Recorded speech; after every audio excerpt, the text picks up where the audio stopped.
இந்த உலகத்திலேயே மிக மிக வேகமாய் பறக்கக்கூடிய ஒரே உயிரினம் என்ன தெரியுமா? கழுகு. உபாகமம் 28:50 சொல்கிறது, கழுகு பறக்கும் வேகமாய் அவர்களை பூமியின் கடையாந்திரத்திலிருந்து நான் வர பண்ணுவேன். அப்போ வேதாகமே காண்பிக்கிறது கழுகினுடைய வேகம் மிக பெரிதண்டு.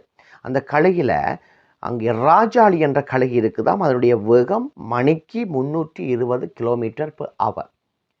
பிரியமானவர்களே, இது சில விமானங்களை காட்டிலும் மிக பெரிதான வேகமாக.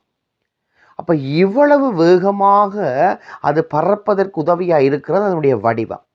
நீங்கள் பார்த்தீங்கன்னு சொன்னால் அந்த கழுகினுடைய ஷேப்போடு தான் விமானங்களும் உருவாக்கப்பட்டிருக்கும். ஏனென்றால் அந்த கழுகினுடைய வடிவம் தான் அங்கே அதுக்கு இவ்வளவு வேகமாய் பறப்பதற்கு உதவி செய்கிறது. இப்போ நாங்கள் இந்த கழுகிலிருந்து கற்றுக்கொள்ளக்கூடிய காரியம் என்னென்னா, இன்றைக்கு நாங்கள் தேவனுடைய காரியங்களிலே இவ்வளவு வேகமானவர்களாய் நாங்கள் பயணிக்கிறோமா? நாங்கள் உலக காரியத்தில் ஒவ்வொரு வேகமாய் பயணிக்கிறோம்.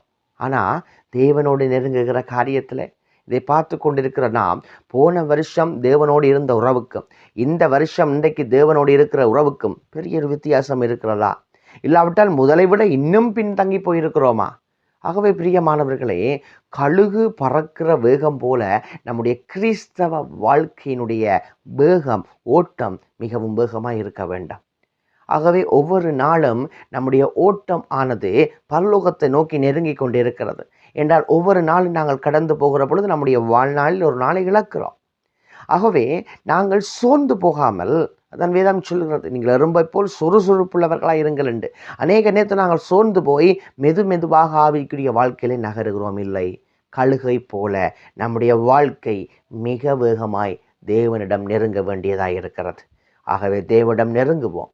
கர்த்தர் நம்மை நிறைவாய் நடத்துவார். கர்த்தர் தாம் உங்களை நிறைவாக ஆசீர்வதிப்பாராக. ஆமென்.